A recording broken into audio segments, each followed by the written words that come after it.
कार्यक्रम के पुण्यार्जक हैं श्री विद्या सुधामृत सामाजिक कल्याण समिति सागर, अध्यक्ष श्री सुरेंद्र जैन सट्टू कर्रापुर 9302912981, महामंत्री श्री राजकुमार जैन मिनी, शिविर पुण्यार्जक ऋषभ जैन बांद्री 9302910021, कार्याध्यक्ष राजेश जैन एडिना, कोषाध्यक्ष सुरेंद्र डबडेरा, गौरव अध्यक्ष राजेंद्र जैन केसली, स्वागत अध्यक्ष आशीष पटना, शिविर संयोजक साहिल डबडेरा। श्री विद्या सुधामृत सामाजिक कल्याण समिति को दान देने के लिए बैंक डिटेल्स, खाता श्री विद्या सुधामृत Samajik Kalyan Samiti Sagar, account number 0949010004562, IFSC code ICIC 0000949, bank name ICICI bank limited, स्थान भाग्योदय तीर्थ सागर।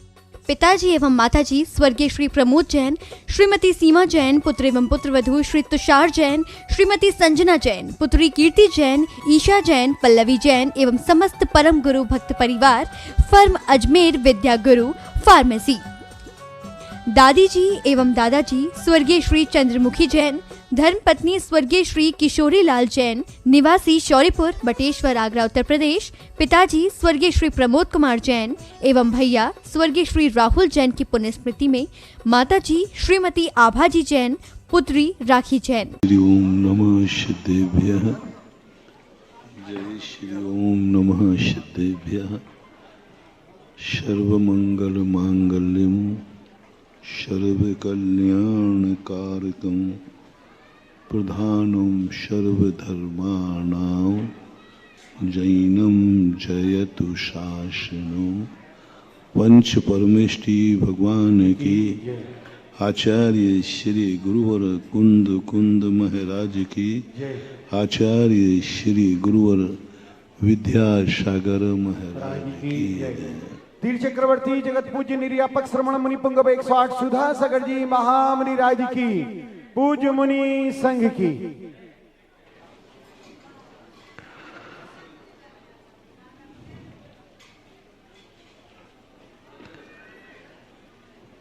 जिंदगी में सुख चाहने की अपेक्षा हम दुखों के संबंध में विचार करें। सुख हमारे नैगम नय का विषय बने और दुख हमारा एवं भूत नय का विषय बने तो हम भविष्य में सुखी हो जाएंगे। दोनों को एक साथ बनाना है। एवं भूत नय की अपेक्षा से हम दुखी होते, सभी होते, नारकी भी होते। संसार सब दुखीमय ही है और सुख के लिए भी सभी चाहते हैं। नैगम नय का अभाव नहीं है, बस जो दुख है वह सुख का साधन बन जाए। दुख भी दुनिया उठा रही है, सुख भी दुनिया चाह रही है। इन दोनों में कोई भी अंतर नहीं है, बस थोड़ा साधन साध्य का संबंध जोड़ना है। तुम दुख को कभी मिटा नहीं सकोगे, तुम लाख उपाय करना, संसार में है तो दुख तो रहेगा। कोई भी व्यक्ति ये नहीं कह सकता है कि मैं दुखी नहीं हूं, दुखी नहीं था, दुखी नहीं रहूंगा। हो ही नहीं सकता, कोई गारंटी ही नहीं है। कोई गारंटी नहीं है कि कल भी हम सुखी रहेंगे। कोई घोषणा नहीं है जो हम अतीत में सुखी ही थे। अतीत में भी दुख था, भविष्य का हम नकार नहीं सकते। तो वो तो दुख तो आना ही है, पर थोड़ा सा परिवर्तन। धर्म कुछ नहीं करता, धर्म एक ऐसी कला है, तो एक बार वो कला जाग जाए, वही सब कुछ आनंदमय हो जाता है। थोड़ी सी कला है। धर्म मेहनत की चीज नहीं है। जितनी मेहनत की चीजें हैं ये सब बाहे कहते हैं। धर्म एक ऐसी चीज है, एक ऐसी कला है, एक बार जागने पर सब कुछ वही रहेगा, लेकिन फल बहुत अलग हो जाएगा। दुख तो रहेगा, दुखी तो होना है, बस फर्क इतना है कि दुखी को तुम साधन बना लो सुख का। बस तुम्हारे मन में इतनी सी भाव आ जाए, ये जो मैं दुख उठा रहा हूं, इस पर सुख का फल लगेगा। बस बीज दुख है, पेड़ दुखमय है, फल सुखमय है। अभी तक हमारी धारणा है कि साधन सुखमय है तो साध भी सुखमय है। बीज यदि सुखमय है तो फल भी सुखमय है। नहीं, बीज सुखमय है तो दुखमय फल हो सकता है। संसार में सभी बीजों में सबसे अच्छा स्निग्ध बीज, छूने में चिकना बीज बबूल का होता है। जितना चमकदार शाइनिंग बबूल के बीज में होती है, किसी बीज में नहीं होती दुनिया। सभी बीजों में कुछ ना कुछ रूखापन होता है, थोड़ा बहुत हल्का सा रूखापन रहता है। जितने बीज तुम जानते हो, सभी बीजों को 1 मिनट में याद कर लो, सब में थोड़ा रूखापन है। मात बबूल का बीज एक ऐसा है जिसमें रूखापन नहीं रहता, बहुत चिकना, शाइनिंग देता है, शाइनिंग देता है। डार्क होता है पर शाइनिंग बहुत देता है। बीज बहुत अच्छा है, लेकिन फल उसका कड़वा है, फल उसका कांटे हैं, फल उसका कसायला है। तो ये मत समझना कि बीज अच्छा है तो फल भी अच्छा ही होगा। ये भी मत समझना कि बीज खराब है, दुखदाई है, तो फल भी दुखदाई होगा। यही धर्म का चमत्कार है, यही धर्म का चमत्कार। सुख बहने के बाद सुख मिल भी गया तो चमत्कार क्या है? बीज दुख का बोना है, पेड़ दुखमय होना है, और फल सुखमय मिलना चाहिए। चमत्कार जब माना जाएगा। और यही बात मैंने कल कही थी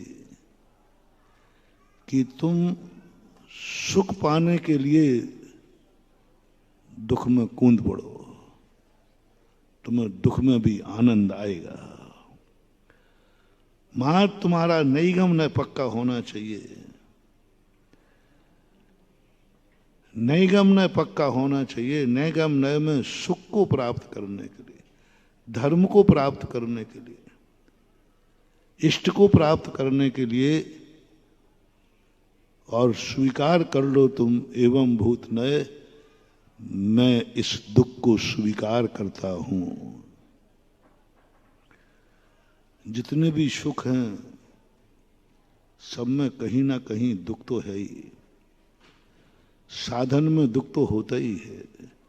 गृहस्थी में कौन सा सुख है तुम्हें?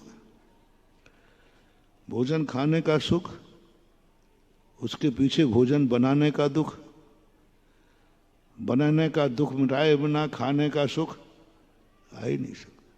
कमाने का सुख देखो कितनी बड़ी, 10 मिनट का सुख है खाने का, और 10 मिनट की रोटियों के लिए दुख बताओ कितने हैं। खेती से शुरू हो,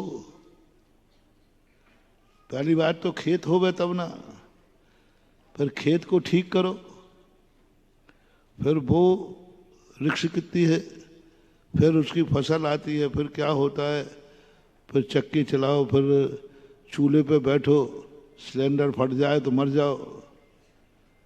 बनाने में दुख ही दुख है। ऐसा एक भी कार्य बता दो जो सुख से सुख की प्राप्ति होती हो, जिसमें कोई रिक्स नहीं हो, कोई दुख नहीं हो। सब में दुख ही दुख है। आप जितने संसारिक कार्य, व्यापार है, धंधा है, पानी है, मकान बनाते हो, दुख है। कितनी मुश्किल से बनता है, कितने टेंशन से बनता है, लोन भी लेना पड़ता है, रिक्शे बनाते समय गिर सकता है। आप यात्रा करते हो गाड़ी में, मंजिल बाद में मिलती है, रास्ते में रिक्शा कितनी है, प्राण भी जा सकते हैं। कितनी रिक्स है। संसार में एक भी व्यक्ति सुखी बताओ, और कोई सुख होवे या नहीं हो, दुख होवे या नहीं होवे, मरने का दुख। कहीं मर जाऊं तो मर जाऊं, एक दुख तो लगा ही रहता है। हर व्यक्ति के मन में एक संदेह तो है ही, मैं कभी भी मर सकता हूं। लेकिन ये दुख तुम सब सहन क्यों कर लेते हो? इतने दुख, तुम्हारे दुखों को देखकर हमारे दुख तो कुछ भी नहीं है। हम तो बहुत मजे में, तुम लोग हम लोगों को दुखी समझते हो, है नहीं इतने। तुम लोग बहुत रिक्सी आदमी हो। हमारी जिंदगी, हमारी मौत हमारी हथेली पर नहीं है। तुम तो 24 घंटे बहादुर आदमी हो। तुम अपनी जिंदगी हथेली पर रख के चलते हो। हम तो पैदल यात्री हैं। जब कोई मुझे टक्कर देगा तभी गड़बड़ होगा, मैं तो टक्कर लेने वाला नहीं हूं। लेकिन तुम्हारी तो गाड़ी, कोई भरोसा नहीं कौन कब क्या हो जाए। 24 घंटे रिक्स मेंटेन करते हो आप लोग। क्यों? क्यों? पड़े हैं आसाम में धन कमाने के लिए, मर सकते हैं, नक्सलवादी हैं। क्यों? बहुत लोग को आके सुनाते, महाराज जी हम वहां बहुत, कभी भी कुछ भी हो सकता है। तो मैंने कि पड़े क्यों? अरे महाराज सुख नजर आ रहा है। सुख नजर आने पर तुम दुख भूल गए। खाने के आनंद आने पर तुम रोटी बनाने का दुख भूल गए। बोले कोई बात नहीं, चलेगा। शास्त्रों में भी बताते हैं, आप लोग भी बताते हैं, एक माँ बच्चे को जन्म देती है, मौत से कम दुख नहीं होते, मौत भी हो जाती है। बहुत रिक्सी पॉइंट है वो।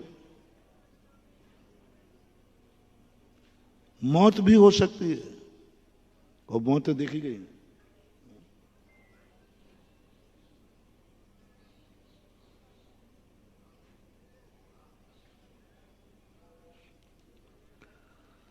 बच्चों को जन्म देते समय कई बार माताएं मर जाती हैं, बहुत जिंदगी खराब हो जाती है। नारियों को प्राय जो बीमारी जिंदगी भर की लगती है, उसमें सबसे ज्यादा रिस्क डिलीवरी टाइम का होता है। उसमें थोड़ी सी चूक होने पर पूरी जिंदगी खराब हो जाती है। जिंदगी भर की बीमारियां लगती हैं। नारी को और कभी बीमारियां नहीं लगती। लेकिन वो पीरियड एक ऐसा है कि जिसमें ऐसी बीमारियां, ऐसी परेशानी जिंदगी भर रोना पड़े, छोटी सी चूक में। और यातनाएं, वेदनाएं आप लोग जानो, हमने तो शास्त्रों में पढ़ा है। फिर भी तुम क्यों जन्म देते हो बच्चों को? इतना कष्ट झेलने के बाद भी आप, मालूम है आपको कष्ट, हर नारी को मालूम है, हर पुरुष को मालूम है कि एक बच्चे को जन्म देना कितना रिक्सी है। और आज से नहीं, अनादिकाल से।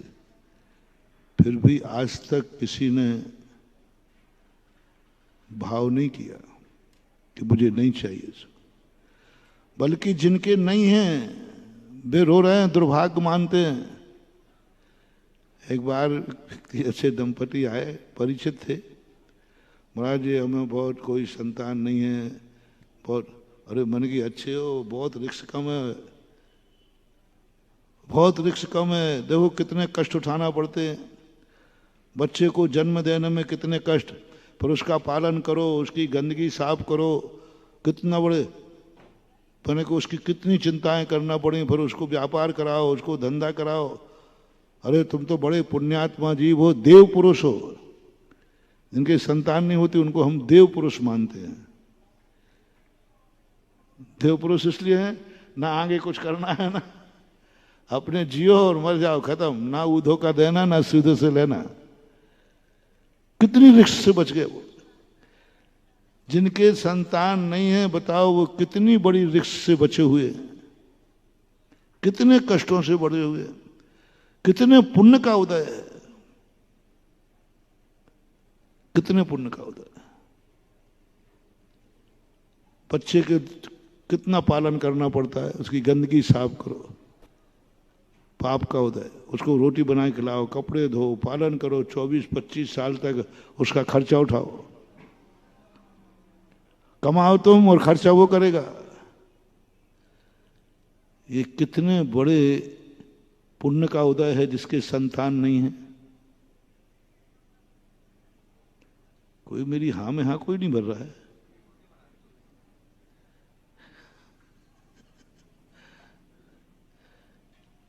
पुण्य का उदय है तो दे दूं आशीर्वाद।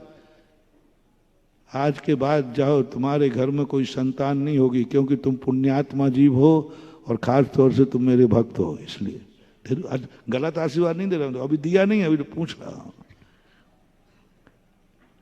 पुण्यात्मा जीव मैंने परिभाषा बता दी, कितना पुण्य, कितना लाभ, कितना सब कुछ है। क्यों झगड़े टंटे में पड़ते हो? ले लो आशीर्वाद, ले लो। आज के बाद तुम्हारे घर में सदा पुण्यात्मा जीव रहोगे, तुम भी पुण्यात्मा रहोगे। कुछ नहीं करना, कोई संतान की उत्पत्ति नहीं होगी। कोई हाथ जोड़ रहा क्या? महाराज जी आपका दिमाग उल्टा ही चलता है। दुनिया के पहले के तो लोग बड़े पुरुष आशीर्वाद देते थे, दूधो नहाओ पूतो बोलो ये मिलते थे। आज तो उल्टा आशीर्वाद दे रहे हो। हम तुम्हें अच्छा मार दिखाया, तुम ये कहने को, जब उन दंपति ने कहा महाराज जी हम भी सब कष्ट उठाने को तैयार हैं। अंत में उन्होंने कहा कि मुझे मालूम है कि डिलीवरी में मर सकती हूं। क्या कह दिया उन्होंने? बस महाराज जी, बस एक बेटा हो जाए, उसके जन्म लेने के लिए मुझे मरना भी पड़े तो मैं तैयार हूं। मैं स्तब्ध रह गया। एक संतान के लिए मौत स्वीकार करने को तैयार है। मरूं तो मर जाऊंगी, इतनी होगा ना, मरूंगी तो मर जाऊंगी, बच्चे को तो पैदा कर दूंगी। इतना बड़ा दुख तुम क्यों उठा रहे हो? क्योंकि तुम्हारी धारणा है कि संतान का मुख देखने में जितना सुख है उतना दुख मरने में भी नहीं है। यही जमाओ। संतान का मुख देखने का जो आनंद है वो मरने के दुख के सामने ज्यादा है कि कम है? कम है, बहुत कम है। तभी तो तुम रिस्क ले रहे हो, कह रहे कि मरूं तो मर जाऊं। लेकिन यदि एक दंपति को यह कहा जाए कि तुम बच्चे को जन्म तो दोगे लेकिन तुम्हें मरना पड़ेगा, बोलो भारतीय नारी से पूछता हूं,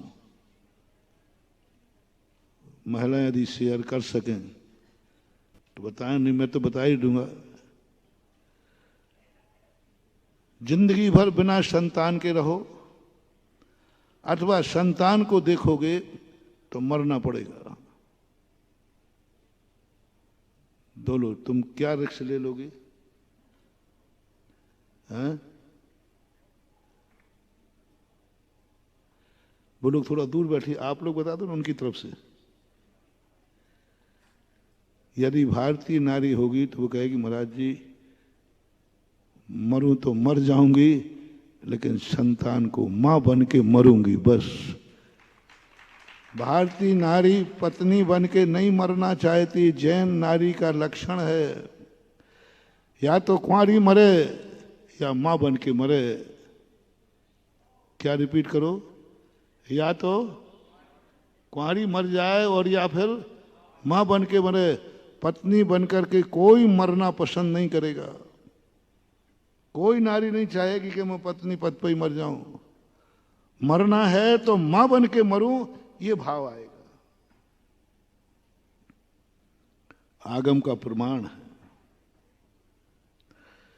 यदि तुम्हें ये भी एक तो निर्णय ये हो गया कि या तो तुम जिंदा रहोगे दोनों, पर संतान सुख नहीं मिलेगा, और या मरना पड़ेगा तो संतान मिल जाएगी, संतान का मुख देख भी लोगे या जन्म दे दोगे, लेकिन मरना पड़ेगा।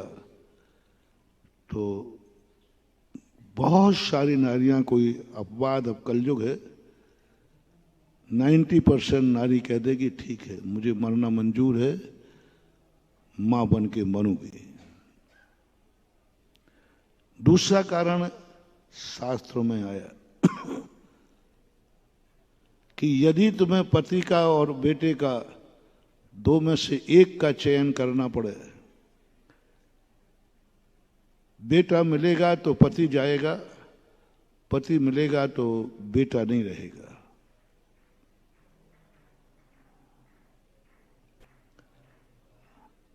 अभी आप नहीं बताओगे क्योंकि आपके श्रीमान जी सुन लेंगे। अंदर चेतना की बात बताओ, अंदर आत्मा की बताओ। दो में से एक चयन करना है, पति और बेटा।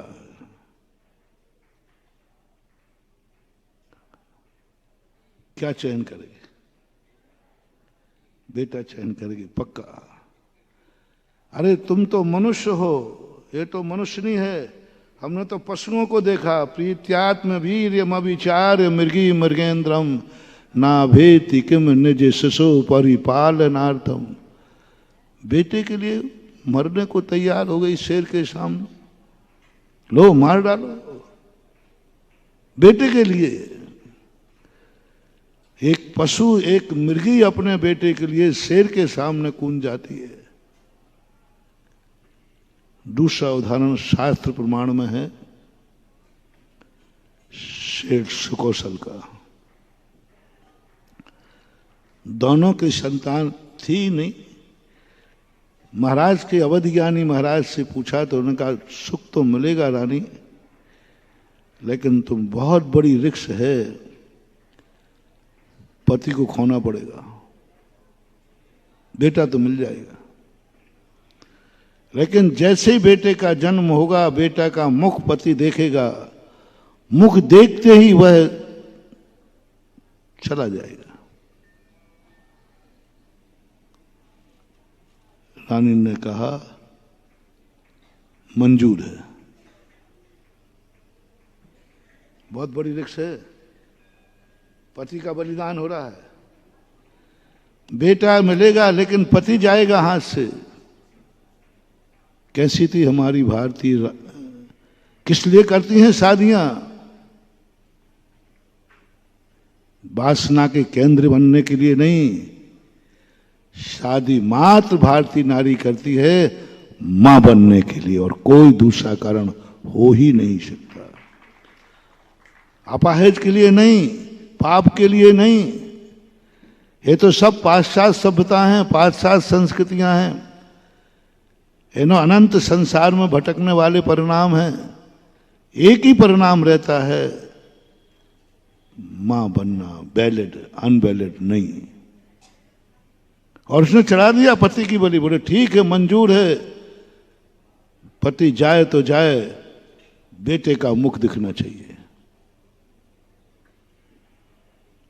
और पिता भी कितना बड़ा, पिता को भी मालूम था कि बेटे का मुख दिखेगा तो फिर पत्नी का मुख नहीं देख पाऊंगे। उसने भी हाँ भर दी। सुकौशल का जन्म हुआ, घोषणा के अनुसार बेटे का मुख देखकर उसी पर तिलक करके और यशोधर महाराज मुनि महाराज बन गए। आगे की कहानी को प्रासंगिक नहीं कर रहा हूं। सुख की नजर आना चाहिए, आपको सुख की झलक आना चाहिए। दुख कोई मायना नहीं रखता, दुख कोई मायना नहीं रखता। दुख अकिंचित कर हो जाता है। दुख है लेकिन वो दुखी नहीं है, क्योंकि सुख नजर आ रहा है। ये उदाहरण मैं सपक्ष में प्रस्तुत कर रहा हूं, कल के प्रवचन की पुष्टि के रूप में प्रवचन संग ला रहा हूं कि तुम्हारे कष्ट देखो, मात ये सब कष्ट मात इसलिए सहन कर रहे हो कि तुम्हें कहीं ना कहीं इसमें सुख नजर आ रहा है। पति इसलिए खो रही है, वो बेटे में सुख नजर आ रहा है। कोई व्यक्ति दुख के लिए कोई कार्य नहीं करता। उसने तुलना कर दी, पति का सुख ज्यादा है या बेटे का सुख ज्यादा है। फैसला बहुत बड़ा फैसला है, बहुत बड़ा। आज की पश्चात नारी, आज की आधुनिक नारी बेटे का बलिदान कर देगी। आ जाए तो गर्भपात करा देगी, मार डालेगी, स्वयं मार डालेगी। और हमारी अतीत की रानियों में दो में से एक चयन करना है, पति का सुख और बेटे का सुख। दोनों सुख की तुलना करके बताओ क्या है। बेटे का सुख पति के सुख से कई गुना ज्यादा हुआ, तभी उसने एक्सेप्ट किया, मुझे मंजूर है। बस ये जो तुम्हारी उदाहरण दे रहा हूं जिससे तुम्हें समझ में आ जाए, मोक्ष मार्ग में भी ये कष्ट तुम्हें नजर नहीं आएंगे, जैसे गृहस्थी के कष्ट तुम्हें नजर नहीं आते, क्योंकि तुम्हें सुख दिख जाता है। नैगम नय सुख है नहीं, एवं भूत नय में तो गृहस्थी में दुख है, लेकिन नैगम नय में आ गया तुम्हारा सुख है। नैगम नय एक ऐसा नय है जो तुम्हें दुख में भी दुख सहन करने की शक्ति दे देगा, और नय नहीं देंगे। और नय में तो दुख ही दुख है। ऋजु सूत्र नय, दुख है तो दुखी है। चमत्कारी, जैसे मैंने 3-4 दिन से वही चल रहा है, चमत्कारी नय कोई है तो नैगम नय चमत्कारी है। गजब का चमत्कार है इसमें। इसके संबंध में तो मैं जितना सोच रहा हूं उतने ही इसके रहस्य खुलते जा रहे हैं। इसको सबसे पहले क्यों रखा, इसका कमाल क्या है। पहले मैं इसको यूजलेस मानता था, ये नैगम नय बेकार का, कागजी घोड़े हैं, मिलना जुलना कुछ है नहीं, संकल्पग्राही नैगम। लेकिन जब इसका चिंतन चालू किया है, कर रहा हूं, एक से एक रहस्य खुल रहा है। दुख को सभी नए दुख को दुखी करेंगे। एवं भूत नय में दुख आया है वो दुखी करेगा। ऋजु सूत्र नय उस समय दुख आया है दुखी करेगा, और सहन नहीं करेगा, रो पड़ेगा। ऋजु सूत्र नय वाला दुख आ गया, एवं भूत नय वाला रो पड़ेगा, दुख है तो दुखी होगा। मात एक जीव है नैगम नय वाला, सुख में दुखी हो सकता है और दुख में सुखी हो सकता है। दोनों तरफ लगाना नैगम नय। सब तरफ से सुख है, मौत का भय आ गया, मौत आई नहीं है, मौत आई नहीं है, मौत का सुखी सब। अब देखो नैगम नय ने दुखी कर दिया, सब कुछ सही है। वो बीरबल की कहानियों में आती ना कि राजा ने एक बकरी को कहा बीरबल से, इस बकरी को दिन रात खूब खिलाना, दिन रात खाना चाहिए, इसके सामने भोजन रखा रहना चाहिए, और शर्त एक है, ना ये मोटी होना चाहिए और ना दुबली होना चाहिए। सैनिक चरित्र में भी है। अभय कुमार की भी अपने यहाँ कहानियां ऐसी आती हैं। मोटी भी नहीं होना चाहिए और दुबली भी, और दिन रात खिलाओ। अब साहब दिन भर खिलाएंगे तो मोटी तो होगी ही होगी, और नहीं खिलाएंगे तो नहीं। दुबली होना नहीं, मोटी होना नहीं। कोई नहीं कर पाया। बीरबल कहते साहब हो जाएगा, ये तो कोई बड़ी चीज थोड़ी है। बोले कैसे हो जाएगा साहब, खिलाते खिलाते मोटी तो होगी, नहीं होगी। बकरी को खूब जम के खिलावे, उसी के सामने एक शेर बांध दिया, जितना खावे वो शेर को देख के उतना खून सूख जावे। अब सुख है, खाने मिल रहा है, सब कुछ मिल रहा है, लेकिन शेर का डर है ये खा नहीं जाए। नई गम नए से ही व्यक्ति, सारा संसार दुखी है। नई गम नए के कारण इतने दुख हैं नहीं जितने तुम दुखी हो। कैसा चमत्कार हो रहा है। इतने दुख है नहीं जितने तुम दुखी हो रहे हो। तुम्हारी जिंदगी में 99% सब कर्मों से मैंने पूछा भाई ये सारा संसार दुखी है। ऐसा कर्म कहता है देखो महाराज मेरी गलती नहीं, मैं सबसे ज्यादा कर्म के निषेक आते हैं, सबसे ज्यादा वेदनी कर्म को देता हूं। सबसे ज्यादा वेदनी में भी साता सबसे ज्यादा हूं मैं। सबसे ज्यादा निषेक यदि 8 कर्मों में मिलते हैं तो साता वेदनी कर्म को मिलते हैं। और जिसमें त्रिशों में खास तौर से, त्रियंचों में खास तौर से, और मनुष्यों में खास तौर से, अभी अपन मनुष्य के सबसे ज्यादा मनुष्यों को साता वेदनी कर्म का बंध होता है। सबसे ज्यादा 24 घंटे में अपन साता वेदनी कर्म ज्यादा करते हैं। बोलो 24 घंटे में तुम्हारे साता का उदय ज्यादा है कि असाता का? अशोक जी आप इस समय दुखी हैं कि सुखी हैं? साता कर्म का उदय, साता कर्म का उदय, साता कर्म का उदय होते ना तो हम बोल रहे होते ना तुम। साता कर्म का होते तुम यहां बैठे ही नहीं होते। नींद कब आएगी? भोजन कब करेंगे? 24 घंटे में देखा अपन, देखना अपन कहते रोंटा रोंटा अपन लोग कितने रोंटे हैं और कर्म कितना। 24 घंटे में अपने साता कर्म का उदय ज्यादा होता है। तुम पूरा एक दिन 24 घंटे निकालना, 24 घंटे में अपनी साता कर्म उदय में ज्यादा है। और फिर भी संसारी बनती 24 घंटे दुखी है। दुख है नहीं और फिर भी दुखी है। वो बच्चों जैसे रोंटा होता है ना, बच्चा कोई दुख नहीं तो वो तो रोने की प्रैक्टिस हो गई। वो तो रोना है तो रोना है बस उसको। अपन लोगों के इतने साता कर्म के उदय हैं, इतना कि 24 घंटे साता ही साता है, असाता तो है ही नहीं। नमक में आटे में नमक के बराबर असाता कर्म का उदय आता है कभी कभार, बाकी 24 घंटे साता ही साता है। और लेकिन जब तुम्हारी परिणति देखते हैं तो 24 घंटे आरोध ध्यान, 24 घंटे आर्त ध्यान हो रहा है। दुख है नहीं, बीमारी है नहीं और हो रहा है। तो क्या ऊपरी बाधा है क्या? हाँ कई लोग यही कहते हैं कि महाराज जी सारी जांचें करा ली, कोई बीमारी नहीं है। तो मैंने कहा बीमारी नहीं है तो मस्त रहो। अरे नहीं महाराज तकलीफ बहुत है। तो फिर जो थोड़े बहुत अज्ञानी होते वो क्या कहते, भैया झाड़ा लगाओ।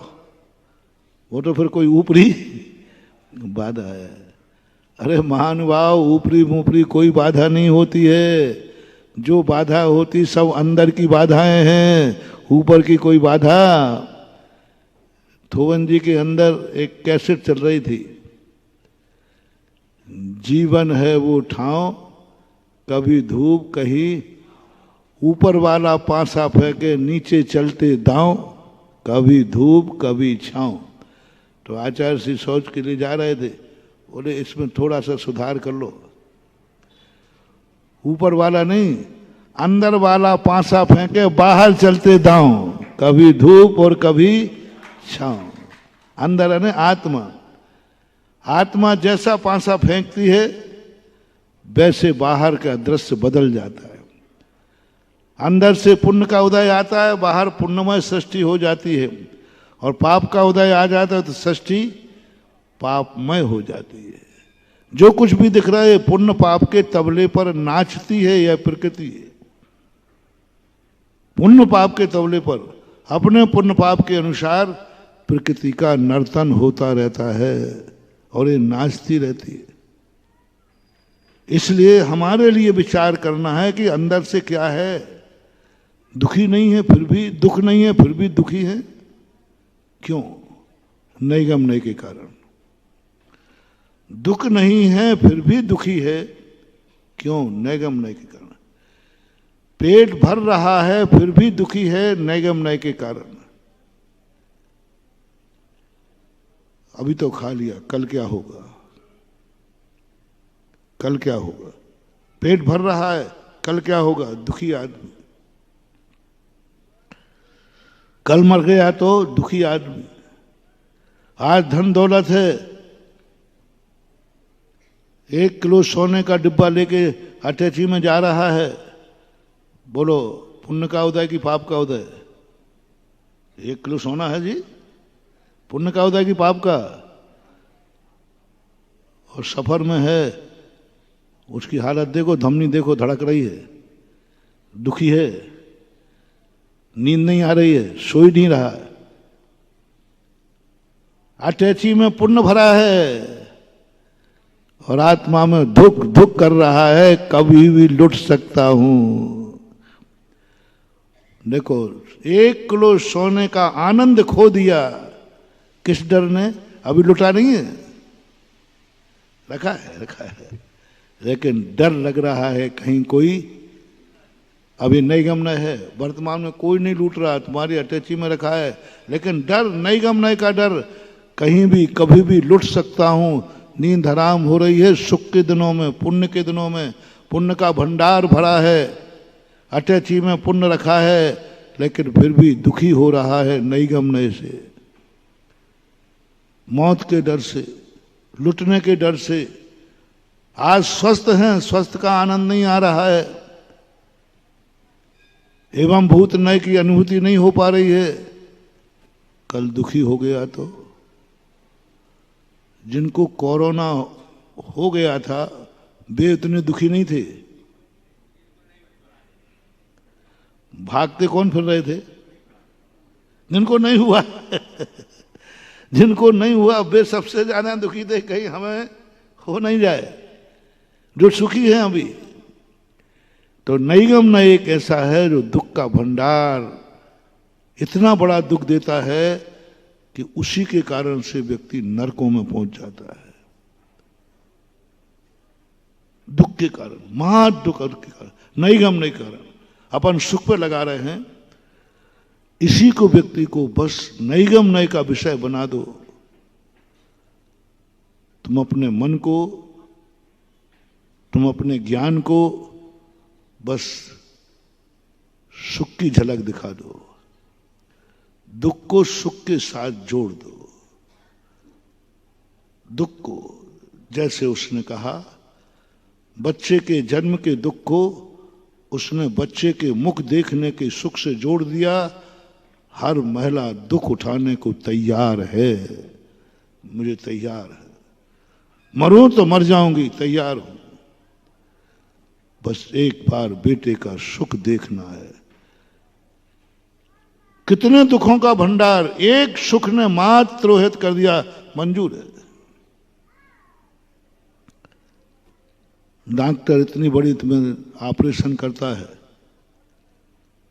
पेट फाड़ देता है, मंजूर है। तुम्हें थोड़ा, डॉक्टर यदि वो कहे कि देखो भाई 50-50% है, 50% तो ठीक हो सकता है, लेकिन 50% रिस्क है।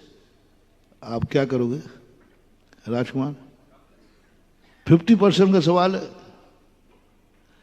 50% गड़बड़ हो सकता है,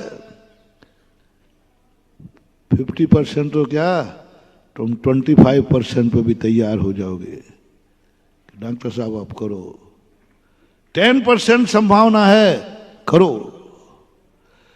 90% मरने के लिए आप तैयार हैं, मां 10% सुख की झलक मिल जाए, बस 10% सुख की झलक मिल जाए, कि 10% तुम्हारी संभावना है कि 100 में से 10 लोग ठीक हुए हैं, लेकिन 90 लोग मरे हैं, तुम रिस्क उठा लोगे? रिस्क उठा लोगे? तुम उस मौत के लिए भी तैयार हो जाओगे मात्र 10% पे। आप देख लीजिए कितने लोग हैं, 1000 वैकेंसी निकली हैं और 10,000 लोगों ने फॉर्म भरे हैं। निगम ने 9,000 को फेल होना निश्चित है, सबको मालूम है, सबको मालूम है कि 9,000 को फिर फेल होना है। कई लोग कहते महाराज 608 जी मोक्ष जाना है, तो ये 3 कम 9 करोड़ मुनिराज काहे को बनते? 608 चाहिए ना, तो 608 बना दो बस। 608 चाहिए, हर महीने में 608 जीव मोक्ष होना चाहिए, 6 महीने 8 समय। फिर ये 3 कम 9 करोड़ का ये एक्स्ट्रा माल क्यों ये तपते हैं? इनको मोक्ष तो मिलना नहीं, 608 को ही मिल रहा है। ये 3 कम 9 करोड़ मुनिराज काय को अपने जब नंबर आ जाए तब करो ना। 608 जीव तो जाएंगे, लेकिन ये निर्णय नहीं है कौन जाएंगे। जैसे आप नौकरी में 1000 ही वैकेंसी हैं, 1000 ही ली जाएंगी, फिर 10,000 ने फॉर्म क्यों भरे हैं? इसलिए कि 1000 में शायद मेरा नंबर आ जाए। 10,000 में 1000 का होना कितना % हो गया भाई? बहुत कम हुआ। 9,000 फेल होना है, 9,000 रिजेक्ट होना है। 1% 10% पे भी तुम सुख की झलक आ जाए, दुख उठाने को तैयार हो।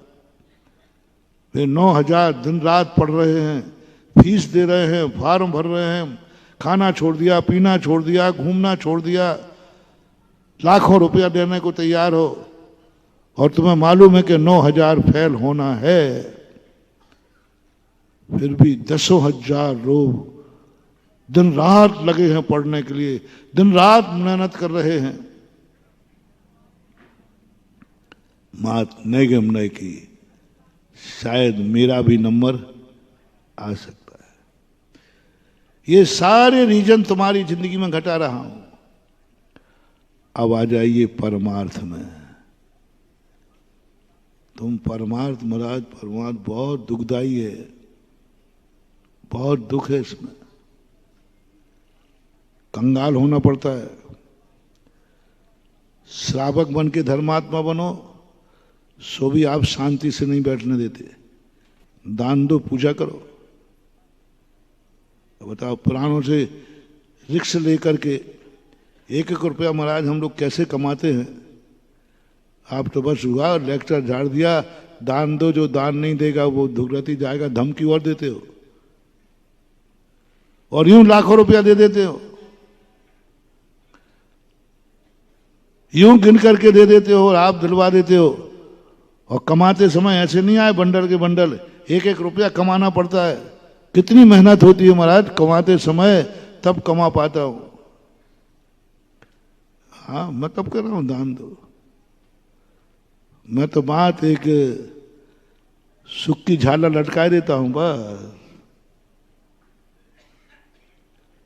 बस वो दान देने को तैयार। 3 बार नहीं, 1 बार नहीं, 3 बार दोगे, मैं तुम्हें मनाऊंगा नहीं। मैं गारंटी लेता हूं, आज के बाद मैं दान की नहीं कहूंगा तुमसे, और कहता भी नहीं हूं। मैंने तो कभी कहा भी नहीं। लेकिन दान की बेटा ऐसी महिमा गाऊंगा कि तुम कर्जा लेकर के भी दान दोगे। हाँ, मैं करा देता हूं, मुझे कोई चिंता नहीं। मैं बहुत कंपनी का सही सेल्समैन है, तो गंजों को कंगी बेचेगा। अच्छे अच्छे कंजूसों को, जिनके लिए, जिनसे महावीर जयंती का कमेटी चंदा नहीं ले पाई, महावीर जयंती का, उनसे मैंने करोड़ों करोड़ रुपया दान कराए हैं राजस्थान में। और मैं किसी से कहूंगा है नहीं, ये मैं पक्का नियम लेता हूं, और है ही, मैं ज्यादा कहता नहीं, वो हंसी मजाक में कोई परिचित हो तो कह दूं, वरना आज तक मैंने कभी किसी को दान की कहना नहीं पड़ा, दान की कहना नहीं पड़ी, कह नहीं रहूंगा और आगे भी नहीं कहूंगा। परिचित हो वो हंसी मजाक की बात छोड़ देना, अपने कोई परिचित है, अरे भाई क्या कर रहा है, वो एक व्यवहारिकता है। लेकिन टेक टू ऑर्डर, किसी को डरा, तू देता है दान के नहीं,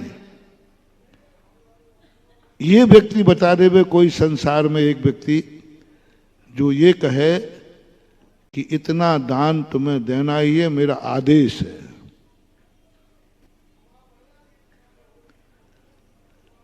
कई लोग कुल यूं उड़ा देते हैं, अरे भाई महाराज के हार तो जब होंगे पहले पैसा हो दान में देने का। और कई लोग साधुआं भी चुटकी लेते कि इतना मांगा गया हार के बाद पैसा, फिर इतने में सेटलमेंट हुआ।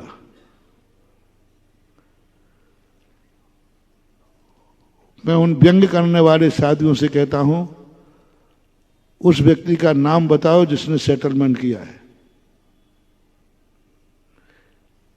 इतना मांगा गया, इतना में सेटल हुआ, 21 लाख मांगा गया, 2 लाख में सेटल हुआ। और बाद में उसने कहा भैया मैंने तो अब चौका लगा दिया तो लगा दिया, अब कभी नहीं लगाऊंगा। आज वर्तमान में उस साधु का नाम बतावे और उस श्रावक का नाम बतावे तो ठीक है, बाकी ये वारसिफ है, धुआं में लाठी चलाते रहो। ना आज तक कोई श्रावक ऐसा हुआ है, ना कोई साधु ऐसा हुआ है, और खास तौर से हमारे संघ में तो ऐसा नहीं हुआ। और इतनी बड़ी बड़ी राशियां 2 ही स्थानों पे बोली जाती हैं, बस वो आहार के बाद जो राशियां इतनी बड़ी बोलते हैं ना, तो आचार्य के पास बोलते थे या यहां बोलते, और तो कहीं बोली नहीं जाती। आहार के बाद इतना बड़ा दान सभी स्थानों पर नहीं होता, होते ही नहीं दान कभी। यहां जरूर दान होता है आहारों के बाद। तुमने तो लाखों कहे, मैंने तो करोड़ों बोलते हुए देखे, करोड़ों। पूज्य गुरुदेव का जब आहार हो जाता है ना, करोड़ों कोई मायना नहीं लगते, खुशी खुशी कहता है, खुशी खुशी लुटाता है। जैसे कुबेर हो जाते हैं ना, जैसे शास्त्रों में आता महाराज के आहार हो जाए तो खजाने खोल दो, खजाने खोल देता, धन मानता है। ऐसे हमने देखा है, जब महाराज के आहार हो जाए ना, तो व्यक्ति कुछ विचार नहीं करता, बिना विचारे भी, शक्ति से ऊपर भी। तुम कहना कि भाई तेरी शक्ति नहीं है तो इतना मत बोल, नहीं है तो क्या हुआ, और हो जाएगा। अरे दुनिया तो पाप के कारण कर्जा लेती है, हम धर्म के कारण कर्जा लेंगे, लेकिन महाराज का हार हो जाना चाहिए। हमारे पूज्य गुरुदेव का इतना पुण्य था, यदि कोई कह दे तेरी शक्ति नहीं, आचार्य का आहार तो हो जाएगा, तो वो कर्जा लेने को तैयार हो जाएगा। खुशी खुशी कह रहा हूं, दुख के साथ नहीं, खुशी खुशी आनंद के साथ। यदि मुझे कर्जा भी करना पड़े तो कर लूंगा, मकान भी बेचना पड़े तो बेच दूंगा, बस उस मकान में पहले एक बार आचार्य का हार हो जाए, फिर बेच दूंगा। आनंद की बातें हैं रे, क्या समझो तुम, गिलहरी क्या जाने बादाम के स्वाद।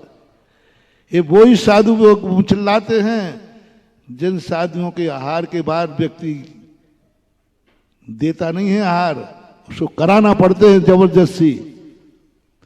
वो देना नहीं चाहता, जबरदस्ती चौका लगा करके आहार देना पड़ता है। इसलिए ऐसे असाधुओं के आहार में एक व्यक्ति क्या बोले, वो जो बनाया है वही उसको भारी पड़ रहा है।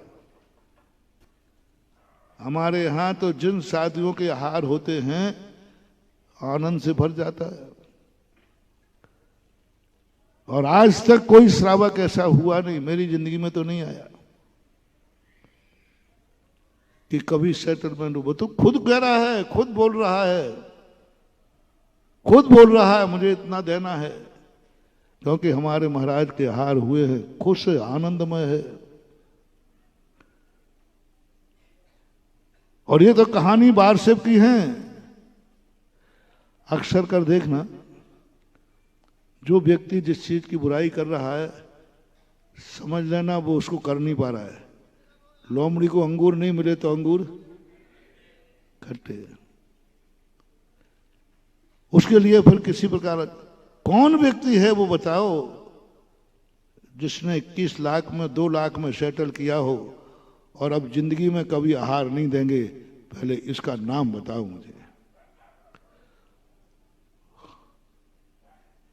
उसके 2 लाख रुपया मैं वापस कराऊंगा, और नहीं होगा तो सागर से चंदा करके दिलवाऊंगा।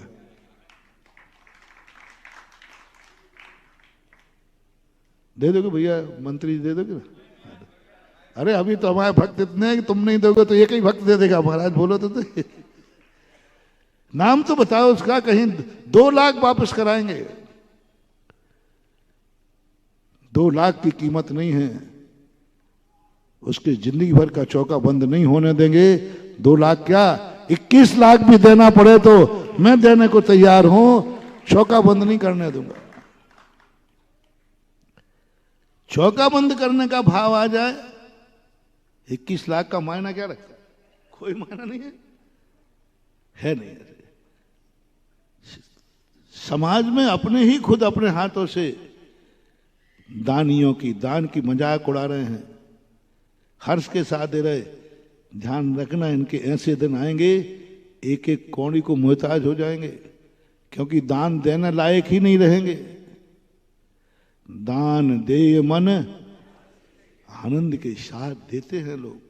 ठीक है, कमेटियों में एक दूसरे का परिचय होता है तो प्रेरणा देते, कहते हैं, कहना ही चाहिए।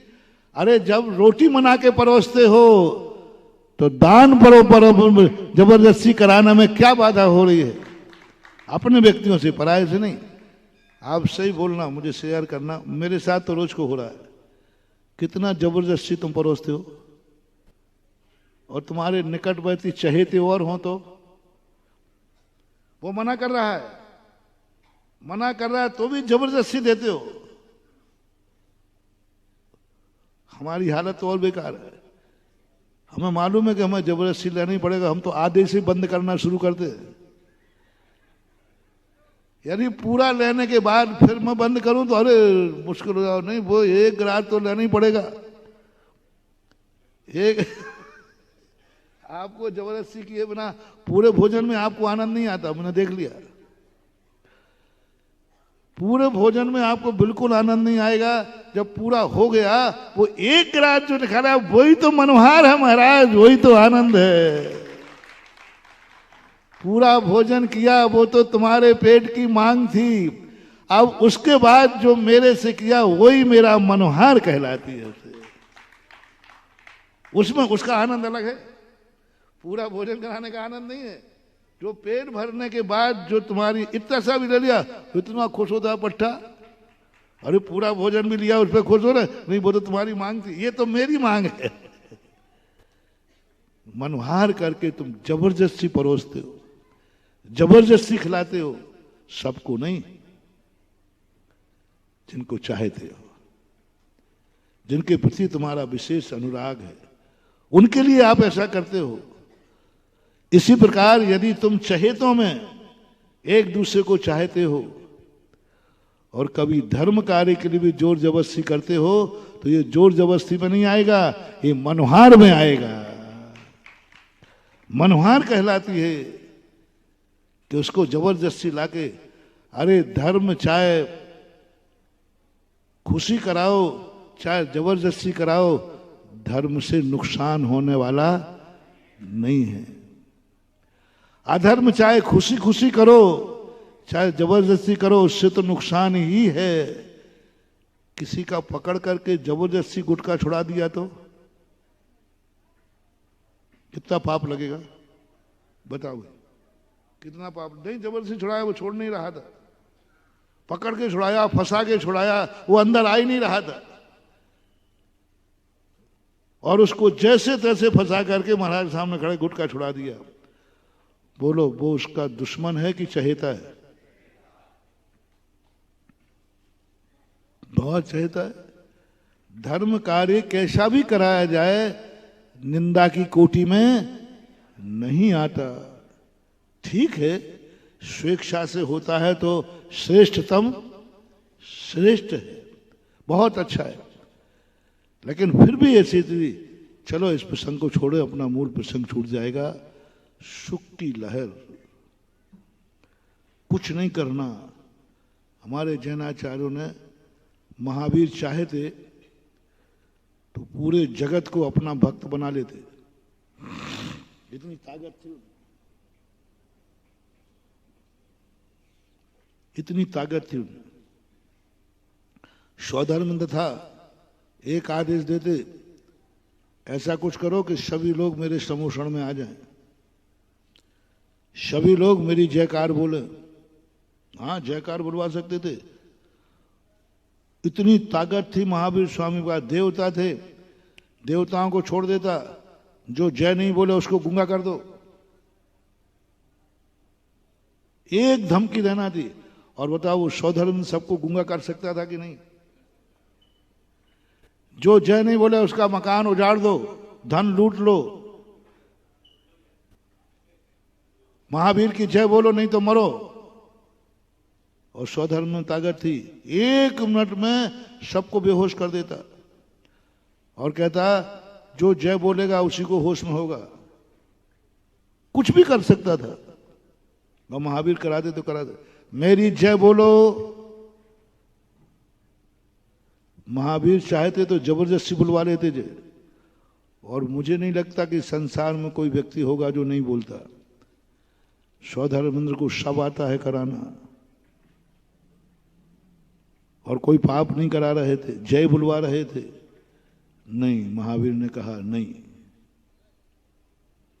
आप किसी से जय नहीं बुलवाओगे, जोर जबरदस्ती नहीं करोगे, आप मात्र महिमा गाओगे, आप गुणानुवाद करो। महावीर कैसे हैं, महावीर का स्वरूप क्या है? जब महिमा को सुन करके अपने आप इसके मुंह से जय निकलेगी, वह इसके लिए कल्याणकारी होगी। कल्याणकारी सब चीज जो अपने आप निकलता है गुणों के अनुसार। हम जबरदस्ती किसी को धर्मात्मा नहीं बना सकते। जबरदस्ती धर्मात्मा बनाओगे वो धर्मात्मा बनेगा नहीं। मैंने एक बार कहा था ना कि एक व्यक्ति का गुटखा, तमाकू, बीड़ी, सिगरेट छुड़वा दिया, ऐसे ही लोगों ने फंसा दिया। अब वो छोड़ तो दिया, सबके सामने छोड़ दिया, अंत में जाकर के बात टॉयलेट में जाके पीता था, क्योंकि वो ये एकांत था। तो कम से कम पहले जो चबाता था तो गंदे स्थान पर तो नहीं खाता था, अब तो वो कहाँ खा रहा है। जबरदस्ती करने से कुछ नहीं होने वाला। ऐसी महिमा गाओ कि लोग अपने आप देंगे। इसलिए मैंने कहा नहीं, चलो आज मैं अब किसी से दान की जबरदस्ती करूंगा नहीं। तो महाराज फिर कोई दान नहीं देगा, चिंता मत करो, मेरे पास एक ऐसी कला है कि तुम सारी तिजोरियां लाके रख दोगे। मात्र मैं दान की महिमा गाऊंगा, बस मैं भगवान की महिमा गाऊंगा, मैं मंदिर की महिमा गाऊंगा, मैं ज्ञान की महिमा गाऊंगा, मैं हार की महिमा गाऊंगा। और जैसी महिमा गाओगे, महावीर जयंती का चंदा नहीं देने वाले करोड़ों दान देंगे। बस तुम्हें महिमा गाना है, सामने वाले को सुख नजर आना चाहिए कि दान देने में सुख है या नहीं देने में सुख है, बस ये धारणा इसकी बन जाए। ये तो कर्जा लेकर के दान देगा, और देते हो, कर्जा लेकर धंधा करते हो, लोन लेकर मकान बनाते हो, कर्जा लेकर दवाई कराते हो कि नहीं? पूछ लो भाग्योदय में, पूछ लो अस्पतालों में जाकर। कर्जा लेकर मकान बनाते हैं लोन लेकर के, क्यों? तुम्हें सुख नजर आना चाहिए। कर्जा लेकर दवाई करते हो, तुम्हें जिंदा रहने का सुख नजर आना चाहिए। कर्जा लेकर व्यापार करते हो, तुम्हें व्यापार में सुख नजर आना चाहिए। सुख नजर, बस एक संबंध नैगम नय का जोड़ दो। कैसे सहन हो जाते हैं मोक्ष मार्ग के कष्ट। कल मैंने कष्टों का बात बताई थी। कैसे जाके गर्मी में शिला के ऊपर बैठ रहे हैं, कैसे शीत में नदी किनारे बैठाल दिया, कैसे जाकर के पेड़ के नीचे चतुर्मास करा दिया। 48 टेम्परेचर में कह रहे एक बार पानी पियो। दया नाम की चीज नहीं है,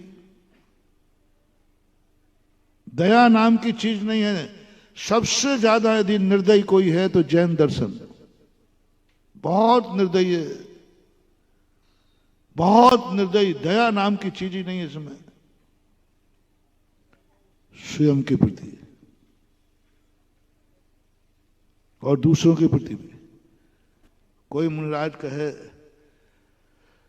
देखो मुझे बहुत बुखार है, चक्कर भी आ रहा है, प्यास भी लग रही है, शाम को एक लोटा पानी। कौन से जो हमारी जिनवाणी मां पसीज जाएगी? उम्मीद क्या है? कल क्या कहा था? नहीं पिलाएगी तो मैं मर जाऊंगा, नहीं पिलाएगी तो मैं मुनि पर छोड़ दूंगा। क्या निर्दयी मां है जिनवाणी। बोले मरता है तो मर जा, मरता है तो मर जा, लेकिन कोई तुम पे दया करने वाला नहीं है। कल मैंने कहा था गुरु जिनवाणी भगवान, ये धर्म शत्रुवत होता है। धर्म को स्वीकार करने के पहले सोच लो, धर्म शत्रुवत होता है, शत्रु नहीं होता, शत्रु नहीं होता, शत्रुवत। गुरु शत्रु नहीं होता, शत्रुवत होता है। शत्रु को तो फिर भी दया आ जाए, लेकिन गुरु को दया आने वाली नहीं। मैंने कल चाणक्य का उदाहरण दिया था। दुश्मन जहर पिला पाए या ना पिला पाए, गुरु जरूर जहर पिला देगा, तुम्हें ध्यान रखना। चाणक्य को किसी ने जहर, चंद्रगुप्त को जहर पिलाया तो किसने पिलाया था? गुरु ने पिलाया, दुश्मन नहीं पिला पाया। दुश्मन फिर भी पसीज जाएगा, लेकिन धर्म पसीजने वाला नहीं है, गुरु पसीजने वाला नहीं है। ये जिनवाणी मां पसीजने वाली नहीं है। बालो वा बुड्ढो वा पुनो गिलानो वा, कल ये बात कही थी। चीख चीख के मर जाओ, कोई दया नहीं, कोई कमीशन नहीं, कोई कंसेशन नहीं। दुनिया के जितने भी लोग थे, विचारक थे, सब दयालु हो गए अपने लोगों के प्रति। बौद्ध ने तो इतनी दया कर दी कि मांसाहार तक पहुंचा दिया अहिंसक धर्म ने। वे भी श्रमण संस्कृति में आते हैं, दो संप्रदाय श्रमण संस्कृति में आते हैं, जैन और बौद्ध। वो उनके पर शिष्यों ने चिल्लाया साहब नहीं बनेगा हमसे, हम मुनि पद से भ्रष्ट हो जाएंगे या मर जाएंगे। बौद्ध को दया गई, ना भ्रष्ट हो ना मरो, ले लो ले लो, 2 बार खा लो, 3 बार खा लो, भोजन नहीं मिले तो हम मरेंगे या मुनि पद छोड़ेंगे। नहीं नहीं छोड़ना नहीं, मांस खा लो, मारना मत, मरा हुआ खा लो, कपड़े ले लो, गाड़ी, जो मांग करते रहे, दया करती रही, जैसी तुम्हारी मां दया करती है। हर संप्रदाय ने दया की है, हर संप्रदाय ने पंचम काल में अपने रूल बदल दिए, मूल रूप, मूल स्वरूप बदल दिया। हर विचारक ने अपने मूल रूप न दिए, क्योंकि लोगों को जब कष्टों में देखा, स्वयं को कष्टदायी लगा, स्वयं खुद बस कष्टदायी बौद्धों को लगा, उन्होंने मध्यम मार्ग अपना लिया, खुद पे दया कर दिया, शास्त्र बदल दिए। बौद्ध ने शास्त्र बदल दिए, ये दया का बल। जैनियों के ने भी हड़ताल की आदत पड़ जाती, किसी को हड़ताल करने से मंजूर हो जाता है, तो जैनियों ने भी मंजूर किया, हम भी हड़ताल करते हैं, हमसे भी सहन नहीं हो रहा है, एक स्नॉन्स हमसे सहन नहीं होते, एक टाइम को भोजन उसमें अंतराय करो, मेरे से सहन नहीं होता है, या तो मरूंगा या छोड़ूंगा।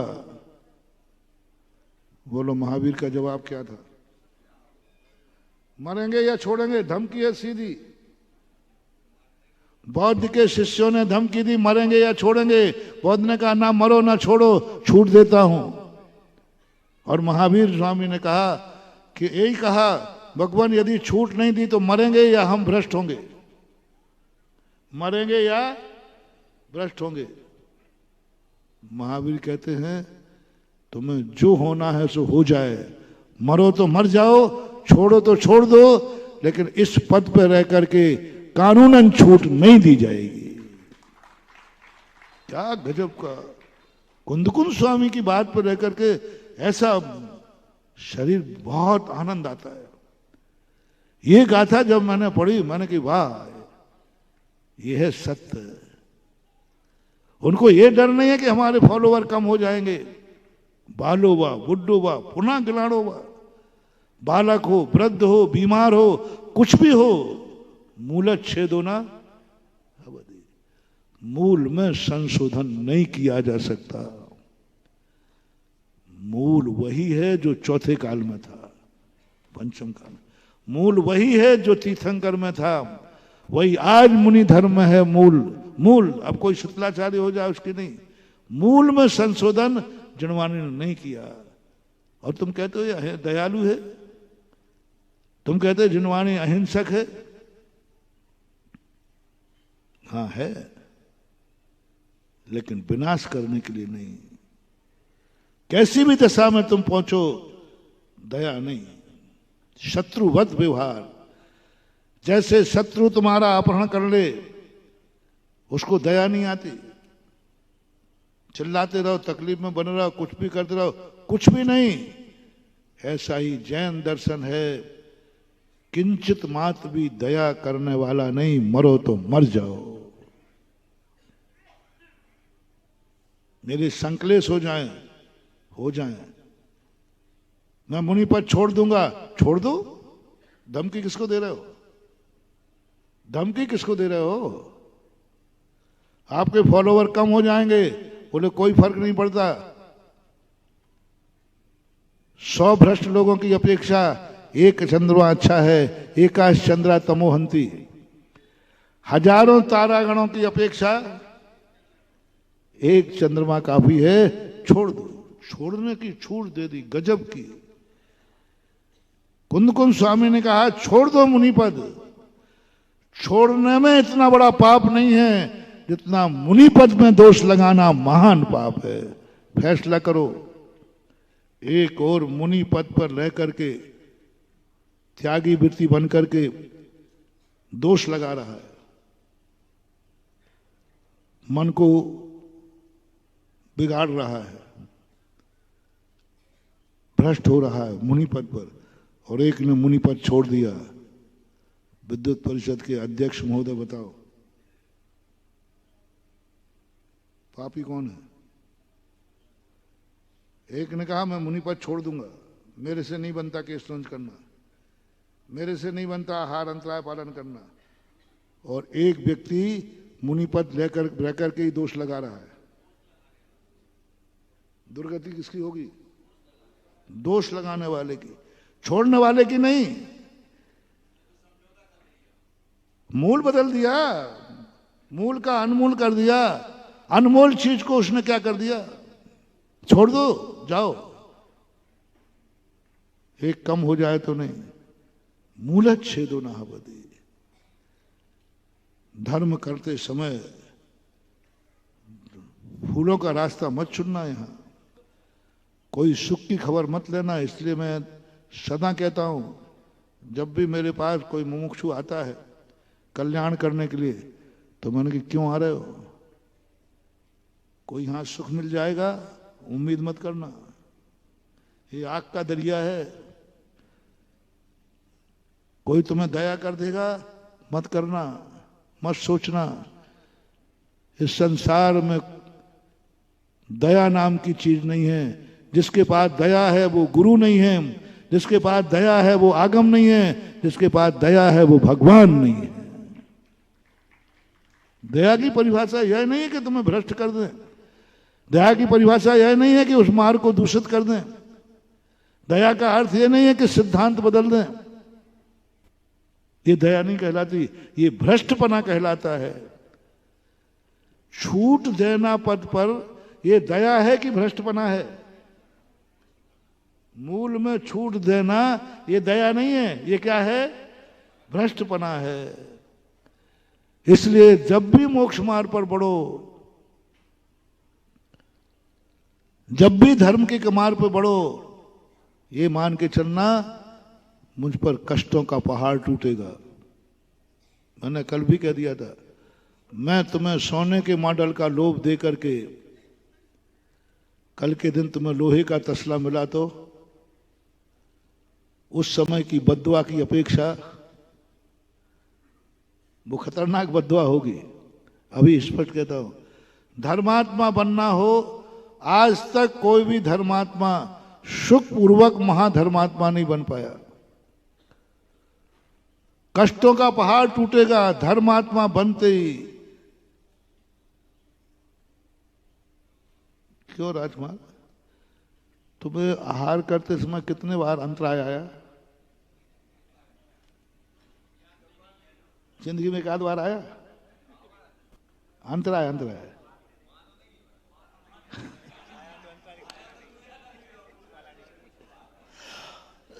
और तुम महाराज बन के दिखाओ, देखो फिर बालचंद के लाइन लगती है।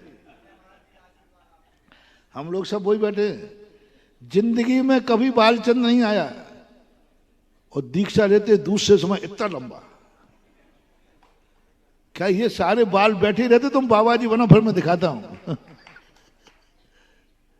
जिनको साधु बनने के बाद अंतराय आते ना, तो हम लोग पूछते उससे, हम लोग भी दे कोई पूछ, महाराज जी घर में भी आप? अरे घर में तो कभी देखा ही नहीं हमने। अरे देखते हो तो दिखेगा, देखते ही नहीं। वहां तो खाते जा रहे हो, देख के आ रहे हो टीवी। बालचंद का क्या, सांप चंद भी आ जाए तो वो कहता महाकाल है, लपेट के खा जाएगा। कहां कोई धर्म के मार्ग पर हमेशा एक ध्यान रखना। कल की बात ध्यान रखना, अनमोल है ये धर्म, अनमोल है ये व्रत। एक कौए का मांस का त्याग करने वाला नियम भी अनमोल है। सुनो सुनो, एक कौए के मांस का त्याग करने वाला नियम भी अनमोल है। एक मछली का त्याग करना भी अनमोल है। यहां धर्म का कोई व्रत निर्मूल होता ही, हर चीज अनमोल है। बस सबसे मेरा कल जो कहा था, तुम उसको निर्मूल मत कर देना, तुम उसको निर्मूल मत कर देना।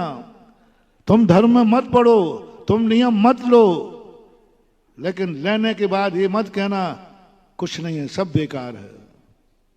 मंदिर मत आओ, मंदिर आने के बाद मत कहना कुछ नहीं है मंदिर में, कुछ नहीं है अभिषेक करने में, कुछ नहीं है माला फेरने में, कुछ नहीं है दान देने में, कुछ नहीं है मुनि बनने में। ये पाप मत करना, नहीं तो ऐसा निधत्त निकाचित कर्मंद होगा जिसका दुनिया में कोई इलाज नहीं होगा। इसलिए निर्मूलन नहीं करना। मरो तो मर जाओ, रो तो रोते रहो। और दूसरी बात आज कह रहा हूं कि कभी भी धर्म मार्ग में बढ़ना सुख मान के मत करना। सुख नैगम्य का विषय है मोक्ष मार्ग में, और दुख एवं भूत नय का विषय है। मोक्ष मार्ग की ये दो बातें ध्यान रख लेना। सुख नैगम नय में मिलेगा, सुख को नैगम नय में डाल देना, भोगना तो दुख ही पड़ेगा। एवं भूत नय, एवं भूत नय क्या होता है? वर्तमान, प्रेजेंट पोजीशन, ऋजु सूत्र न एवं भूत नय। तो वर्तमान में तो तुम्हें दुख ही मिलेगा, भी मत लगा लेना, भी मत लगा लेना। क्या लगाना? दुख ही मिलेगा और दुख पड़ेंगे। आज तक जितने बड़े बड़े धर्मात्मा हुए, एक भी सुखी को धर्मात्मा नहीं बनाया गया। 9 राम हुए हैं, दुनिया किस राम को पूछती है? क्योंकि वो दुख में थे। और क्या अंतर है? 24 तीर्थंकरों में सब तीर्थंकर पारसनाथ को क्यों पूछते हैं? मैंने पूरा मैचिंग कर ली, मैंने सब एक सा है। एक्स्ट्रा यही है कि इन्होंने 10 बार से दुख उठाए हैं। रामचंद्र जी को उठाया तो उन्होंने दुख उठाया। रामचंद्र जी सब बराबर होते हैं,